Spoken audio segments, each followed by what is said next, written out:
Marco polo বলতেই মনে পড়ে এক চিরন্তন ট্রাভেলারের ছবি, যিনি 1271 সালে ভেনিস থেকে পাড়ি দেন, তারপর সিল্ক রুট ধরে পৌঁছান চীনে।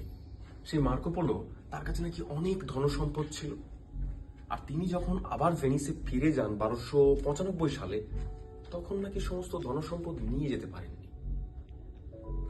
অনেকে বলেন যে পামিরের কোনো একটা অঞ্চলে সেই ধনসম্পদের কিছু অংশ লুকিয়ে রাখা আছে কোনো একটা গর্তের মধ্যে। মার্কো পোলো ভেনিসে ফিরে যান, সেখানে জেনোয়া আর ভেনিসের মধ্যে যুদ্ধ লাগে। এই যুদ্ধের সময় শত্রুদের হাতে ধরা পড়েন মার্কো পোলো। তিনি জেলে যান।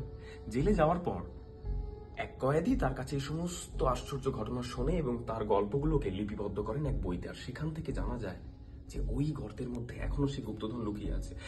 তারপর জানি না এসব কি গাঁজাখড়ি নাকি সত্যি কথা, তবে আমি অবশ্য বিশ্বাস করি এই সমস্ত সত্যি। আর বিশ্বাস করে তাগাই, কুখ্যাত বাসমাচি ডাকাত। তাগাইকে খুঁজতেই আমি বেরিয়েছি।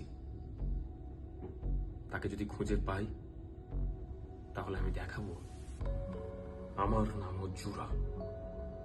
আর তার সাথে যদি মার্কো পোলোর গুপ্তধন পেয়ে যায়, তাহলে তো থাকছে কথা। সানডে সাসপেন্সে শুনুন দুরন্ত এই গল্প, মির্চি বাংলার ইউটিউব চ্যানেল আর গানা অ্যাপে।